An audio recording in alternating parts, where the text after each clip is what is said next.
you, did you have any formal business training at this point? I've never had any formal business training. I just found out that I loved business as I developed my ideas. I always want to be running things. I mean, I've always been like that as a kid. I was one of those kids that always competed in every race that I could compete in. I'd always be selling things. I sold Christmas cards. I sold, I mean, I was always a little entrepreneur doing little things to raise money. I always thought that was sort of fun and neat. And so I liked it, but I didn't like it in the sense that I never wanted to go to business school. It never even occurred to me to go to business school. I wouldn't even have thought of going there. It wouldn't have never entered my mind because I was always interested in sort of like big ideas. I wasn't interested in accounting or case studies of businesses at that time or anything like that. But what I found out, even though I liked the creative part of the media business, that I really liked the business part.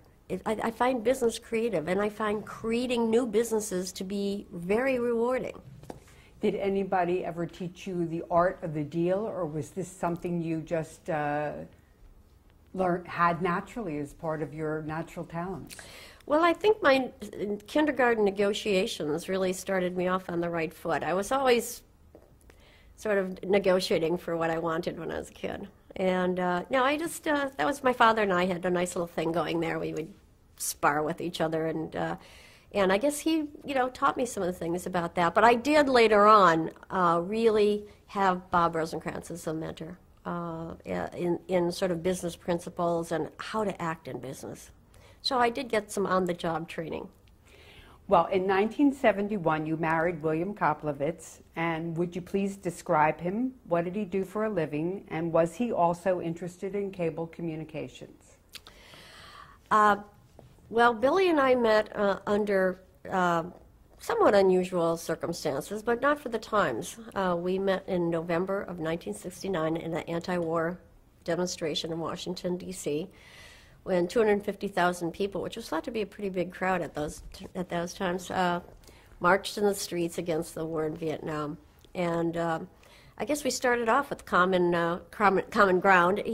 We both actually went to the University of Wisconsin. He went to law school there. We didn't meet there.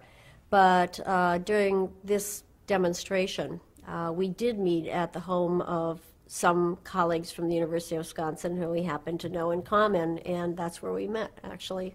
And it was about midnight, I remember. I came in into the party with a couple guys who I had gone to one of the demonstrations with, who were friends of mine, and Billy was trying to pick up my girlfriend, but she was already married, so I guess she said, well, I think someone's coming in the door just in a few minutes that you're going to really find fascinating. You should just wait for Kay to show up. And that was it. I mean, we met, and he's still here. Bill is a communications lawyer. He did work initially at the National Association of Broadcasters, and he ran television stations. He decided he does not like to manage people. We're very different. He likes projects. He likes to almost play games in a way, almost a guy who didn't actually want to grow up in some ways. So he likes to take on people in projects and competitions. He worked in the cable business, and actually we went to work together. We were hired by the same person on the same day, and I was hired sight unseen. Billy actually went in and sold us both to Bob Rosencrantz into UA Columbia in 1973. But did you go to Oregon first? Yes, we worked in Washington, D.C. when we met in Washington, D.C. We got married there. We worked there for about a year. Then we moved to the West Coast, to Medford, Oregon, and lived there for 2 years while he ran television stations, small market television stations out of the Medford office, and it was an experience that he wanted to try. I mean, he thought he might like the business of running stations and so forth, but he actually doesn't like to manage people. And what did you do at the time? I played tennis. I learned to ski. And I did freelance. I did freelance writing. 25 cents a column inch For the Oregonian. It was, when I think about it now, you know, just 25 cents a column inch. Geez, I should have been writing, you know, tomes for that to make any sort of money, but I did it basically to have something to do. And in 1973, you moved back east, and why was that? We had decided, both of us, that cable television was an industry that was just mostly in the backwater of the country, but would offer opportunities for people like ourselves who were both ambitious, young, wanted to make our mark, and wanted to do something different. And I really felt that it was the industry that was going to introduce these satellites, which was still my love. I still, all this time, had in my mind that I wanted to launch these program networks. And I might have been thinking more of news or communications, in fact, fact-based communications than sports, which is what I ultimately did. But it's, we just decided that we wanted to get into the cable industry and move back east to interview with people and so forth.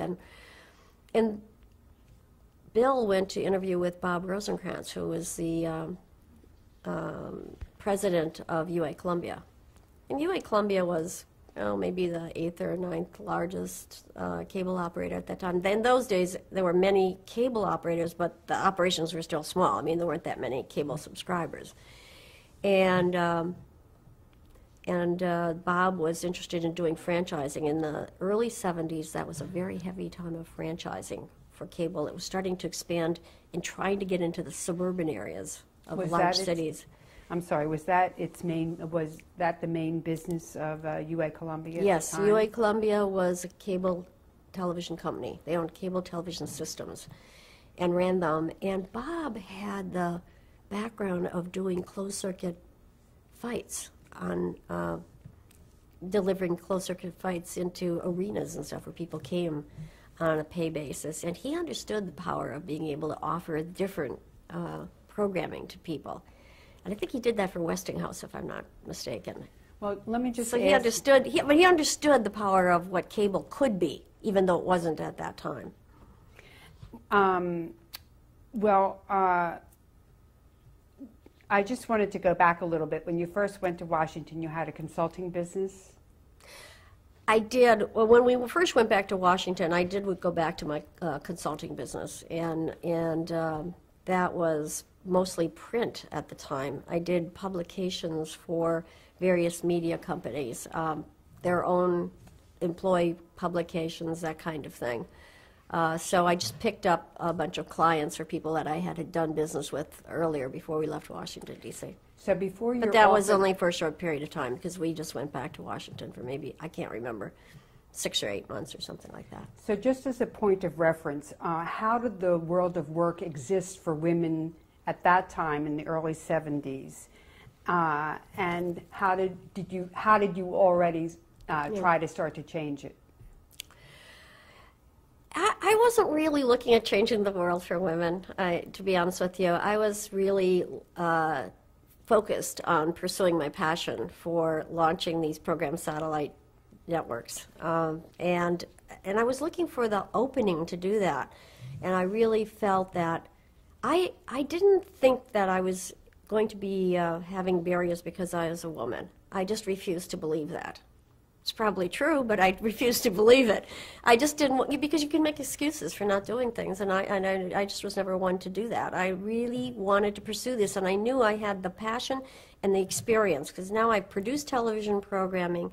I knew about satellites, and I thought that, my husband and I both thought that cable television was going to offer the opportunity to do bring new programming and so forth. And that was the beginning of some of these local sports networks and things that were coming into the marketplace in the early 70s, especially here with Madison Square Garden and around New York. And you could see the potential was just starting to bud.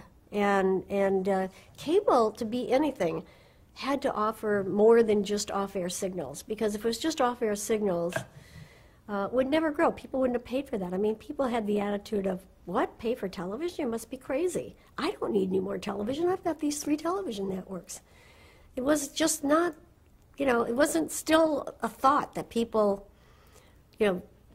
really held on to. They rejected it, as a matter of fact. And but I still was a real believer in it. And I think in Bob Rosenkrantz, we found somebody who believed in that. And it's kind of a cute story, actually, because Bill went up to interview with Bob, and he came back and he said, well, I have good news and bad news. And I'm one of those people that always want to get the bad news over with. So I said, give me the bad news. And he said, well, we have to move to New Jersey. And of course, I only knew New Jersey, like the part where you go past the oil tankers, you know, and stuff like that on the turnpike. So I thought, New Jersey, oh my God. And he said, but the good news is we both have jobs. And I said, oh yeah. And he said, yeah, Bob looked at, you know, your resume, and he said, boy, she looks like she's really, you know, hot. She's got some real talent here. What's your wife like? And so I Billy described however you described me. But Bob actually called one of my references, who was a friend of mine from the Communications Satellite Corporation, and he said, is she some sort of Amazon? I mean, is she a feminist or a women's liber or something like that? I mean, am I going to have a lot of trouble with this woman? I don't know what Alan said, but Alan Casper was a longtime friend, and you know, I'm sure Alan got a kick out of all that. But Bob decided to take the risk, and I sort of say I began my career there as a pig in the poke. He actually never met me before he hired me. Well, that's what exactly were you hired to do at UA? We were both hired to do franchising. So we worked at the local community level, expanding the franchise opportunities in the cities and towns in which UA Columbia could go into. And we both did that for 2 years. And then we were very successful. Bill what was your title? I don't remember our titles. Mm-hmm. Was there a business model? Yeah, so definitely. I mean, one of the things that was really interesting about it was that to do the franchising, you had to learn a little bit about every aspect of the cable television business. So it was like a crash course in what the engineering plans were, what the legal process was, what programming could be offered. So very early on, in the early 70s, I really got a crash course in what was then available in the industry and how it was going to work. And your job was really to go out before mayors and councils and convince them to grant you a franchise. And in those days, it was very interesting. There were about 5 or 6 companies competing at every single franchise hearing, and only one company, generally speaking, got a franchise. So it suited Billy and me perfectly because we're both competitors, so we loved it. And in a way, we loved the competition of it. And we were very successful for UA Columbia. And Bill, interesting, is has continued to do some business in the cable with different cable operators in the intervening years. But he stayed in that business. He stayed in the franchising business in cable. I wanted to be in programming. And after 2 years, actually Bob shut down more or less shut down the franchising operation because we had won so many franchises. He had to make sure he had the finances to really build them all out. So, what was Bob Rosenkrantz' grand vision at the time? Did he have one? Bob is an unique individual. Bob, I would say, never had the vision he had to be the biggest, or he had to own the world. That's just not the kind of personality he has. He did care passionately about what the industry represented, and he was one of the leaders in the industry for a lot of the early program networks. We actually launched, after we launched, we actually carried BET on Friday nights, late Friday nights, and we made room for C-SPAN in the afternoon. So, and Bob was very instrumental in those early, program networks as well, because he saw that they could bring he wanted the industry to be representing the best of what could be brought to people's homes, and not only movies and sports and so forth, but he wanted to see diversity, and he wanted to, see public affairs get an opportunity. And we all know what those things have become today. All of the networks, USA, Sci-Fi, BET, C-SPAN, have really contributed to the richness of what is offered today. But going back to the early 70s, after going to franchise hearings night after night, literally, and then coming home and watching the Watergate hearings, which we were also attuned to. I mean, we'd be staying up, Bella and I would be staying up to like 3:30 in the morning, and then having to get up at 7 o'clock and, you know, go back to work and go all day and then go to hearings at night. It's a good thing we were young. But, you know, it was a Wild West in a lot of ways. It was a lot of fun, and we had a lot of competition. But in the funny way, as sort of, you know, time goes by, the competitors become collaborators and friends and customers and all kinds of other things. Who were the big competitors at the time? Suburban, which was Peter Gilbert operation. Cablevision, which was Chuck Dolan, still is. Vision Cable. Continental was in there for some of them. It was a very interesting, you know, it was a very interesting, McLean Hunter. Some of these companies, you know, sold out and gone out of the industry now, been absorbed by others. But a lot of the people that competed with us are around the industry doing other things still. And it's, you know, you see them now and it's like old, you know, you spent nights after night after night competing against them. You know, now it's like old times, like I guess old warriors you talk about. You know, it turns into a friendship. You were in this special cable fraternity. Yeah, exactly. But it was a fraternity, clearly. Just talk about that for a second, knowing that you were the female executive among. Were there any other women? Well, no. I mean, there certainly weren't. When we launched, well, there's a lot of interesting things about the industry at the time, but the industry was basically all-male industry, and I think it's very unusual, and I didn't think it unusual at the time, but when I ever take a moment to go back and review what happened in the 70s, it's remarkable in many ways that I was the success that I became, because I was really quite out there by myself in a lot of ways with the guys, and I felt very comfortable with that. I had never felt discomfort about it. But if you would have said to anyone in 1977, what are the chances of a woman launching an all-sports network on satellite delivered to cable systems, what do you think the chances of success of that are going to be? I doubt that you could get up to 1%. You know, I really doubt it. And yet it was just, the time was ripe, and it was really a great honor and opportunity for me to be able to do that. So in 1975, you left the company, and why was that, and what business did you open? Well, Bob had shut down the franchising unit of the company, and Bill had his other regulatory responsibilities, so he stayed with the company. He stayed for the company probably, I can't remember, maybe 10 years or something like that. I just wanted to do this programming. And the very fortuitous thing is that I went out, and I went out again sort of from my background of being independent and running my own business prior to joining UA Columbia. I went back out and got clients, and I had clients that were in agriculture and packaging and you know, packaged goods and a variety of things. But one of my clients was Home Box Office. And Home Box Office at that time was being run by Jerry Levin and then Nick Nicholas.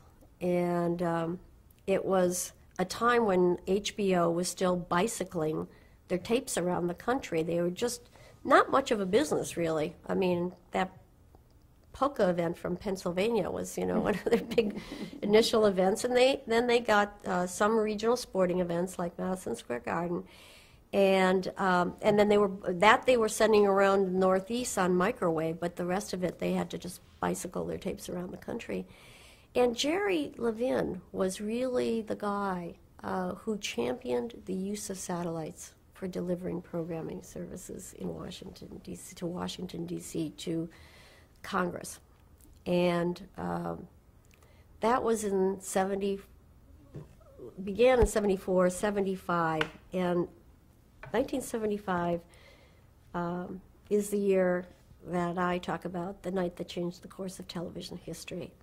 Because on September 30th, 1975, HBO brought the Thriller from Manila, 90,000 miles around the world by satellite. Ali Fraser, the third matchup. It was a great, great boxing match. We brought it to Vero Beach, Florida, and into Mississippi, and it was just one of those seminal events. I was running the event for Home Box Office, they were my client, and we had congressmen and senators from Washington, probably about 200 people, and from the local government in Vero Beach, and they saw firsthand the power of being able to bring that live fight from Manila into the homes of cable subscribers and realized what a value it was for commercial purposes. And that's the event that triggered the approval of use of satellites in the cable industry. So there it was. That was the night. And that system happened to be owned by UA Columbia. And Bob was there. Bob Rosenkrantz was there that night. And Ken Gunter, who was the engineer, head of engineering, he actually wasn't an engineer. He was one of the instrumental people in really getting satellite technology into the industry. And it was just a night of celebration. And Bob said to me that night, he said, "Kay, this is what you've been waiting for. We're going to launch some program networks." He said, "This is really going to drive our business." And it wasn't really, we did no research. It wasn't, hard to think of what to do because HBO had really staked a claim on movies, and we said sports. And so we went after sports and went after the contract for Madison Square Garden as the initial launch, and we launched Madison Square Garden Sports in September of 1977. But so you went back with Bob after the Yes, Thriller from Manila. Yeah. He wanted you back. Is that what happened at that point? Right. Well, he said that UA Columbia put up the initial funding, which was $600,000 to launch Madison Square Garden Sports nationally, and then we went out and signed all the major sports.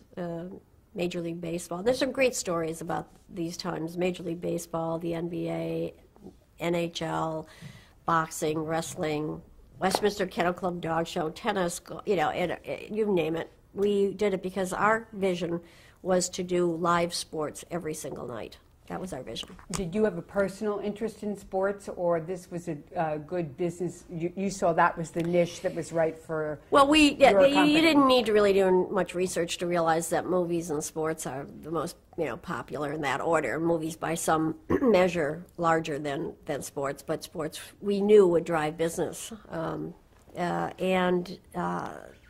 love sports. I was a kid, played sports. Fact is, I played sports with the boys when I was growing up. I really enjoyed being out there competing. As I said, I was a speed skater. I competed in a lot of speed skating competitions. And I was a baseball fan when I was a kid. I was in love with Henry Aaron. I was really a sports fan. And Henry Aaron played for the Milwaukee Braves when I was a kid, and Del Crandall, Warren Spahn, Andy Pack, you could name. I could name the whole team. It was. So I loved it. I was a kid, loved sports. I loved to play. Today I'm still athletic, and I just did it though because it was the right business decision to do, not because I was thinking that I was so much in love with sports. It turned out to be great fun though. I like the sports business, and. It was kind of an interesting story because the first contract that 1979, this is April of 1979, and I'm going after the Yankees. I want to get the Yankees. Actually, it was before April. It was early 79, and I went to see George Steinbrenner, and I wanted to get the rights for the Yankees, and it was kind of interesting because it actually wasn't very hard to negotiate get coverage of the Yankee games, and so we. Comes April, beginning of the season, and we launch the first event with the Red Sox. It's the first game. So We didn't have cable. I lived in, my husband and I lived in Ridgewood, New Jersey at the time. Cable hadn't gotten to Ridgewood yet, so we drove up to the Playboy Club in New Jersey, where they had a satellite feed to watch this game. And it was a great game. Went in extra innings, and it was just everything you could hope for starting of the series. Go back home, I'm delirious. I'm so happy because I've sold this into the cable operators as an extra event, extra fee. They were paying us additional fees for the baseball series. Next day, the phone rings. I pick up the phone, and it's Bowie Kuhn, who's then the commissioner of Major League Baseball. Miss Koplovitz, he said, I see you televised the Yankee game last night. Oh, I did. I'm like bubbling over with enthusiasm. He said, that's not why I'm calling you, Miss Koplovitz. He said, I'm calling to tell you you didn't have the right to televise that game. Oh, yes, I did. I said, I've got this contract. George Steinbrenner, the Yankees, I've got a contract with them, signed contract. I'd be happy to have you look at it. And, he said, no, I don't need to look at it. He didn't have the right to sell you those games. Oh, he said, and I'm going to get a restraining order to stop you from televising any more games unless you just voluntarily step down. And I didn't know the mechanism. I mean, I've heard of restraining orders, but I didn't know exactly how they worked and how quickly he could get one. I didn't really know any of that. And I thought, oh my God, here I am, this new network, this fledgling little network, first basic cable network in the country. Sold this as a special event, and now I'm going to have to cancel it. This is going to be terrible. This is, So I said, I'll call you back. So I go down to talk to my husband, who's in another building in the same area, still working for UA Columbia. And I told him the story about Bowie Kuhn, and he said, well, it could be that Steinbrenner's violating league rules where he can televise his games. So if he is, they could probably get the restraining order to stop you from televising the game next week. Next week, I said. Oh my gosh, now I'm in deep trouble. So I go back to my office, and I'm thinking, what am I going to do? Meanwhile, unbeknownst to me at the time, Steinbrenner's calling Bob Rosencrantz and Joe Cohen. He's calling different people and saying, you've got to televise these games. He's really pushing hard on it. So I say to Bowie Kuhn, I say to him, call him back, and I said to him, I think people around the country really like to watch the Yankees. I think that, you should make an exception. I'm trying to convince him that this is the right thing to do. Not buying it. And I thought, oh my gosh. So I said, I'll tell you what, I'll trade you. Dead silence. Finally he says, trade me what? What are you talking about? And I said to him, I'll trade this Yankee contract for a Major League Baseball contract. And I'll televise the games of all the teams. Dead silence. I waited. Finally he said to me, I'll see you in my office tomorrow morning, Miss Koplovitz. And that's how I traded the Yankees for Major League Baseball. And that was the beginning of really bringing these major league sporting events to cable. It was the big breakthrough, and then went on right at the same time, right around spring of 1979, to negotiate the NBA basketball contract with then David Stern, who was then the general counsel, not the commissioner of the National Basketball Association.